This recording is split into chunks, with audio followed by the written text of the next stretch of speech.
তরুণ প্রজন্ম যদি একবার গর্জে ওঠে মুসলিমদের, ইনশাআল্লাহ তাআলা তারা সকল বাতিলের ভিত্তি ঘুরিয়ে দিতে পারে ইনশাআল্লাহ। তরুণ প্রজন্মের মধ্যেই ছিল খালিদ বিন ওয়ালিদ, তারেক বিন জিয়াদ, এই মানুষগুলা, ওমর ইবনে খাত্তাব, আলী ইবনে আবি তালেব, যায়েদ ইবনে হারসা, আসাদুল্লাহ, সাদ ইবনে আবি ওয়াক্কাস। এই যে সাহাবায়ে কেরামদের নাম আপনারা জানেন, তরুণ সাহাবী ছিলেন যখন তার ইসলামের পক্ষে দাঁড়িয়েছিলেন। একাই ওমর, সে সারা মক্কাকে পরিবর্তন করে ফেললো। এক হামজার সামনে 20-30টা মানুষ দাঁড়াতে সাহস পাইত না। একজন তারেক বিন জিয়াদ, তিনি স্পেন জয় করে ফেললেন মাত্র অল্প কিছু সৈন্য নিয়ে।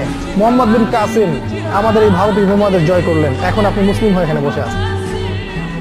এই তরুণ প্রজন্মই পারে এই বাতিলের শিকড় উপড়ে ফেলতে।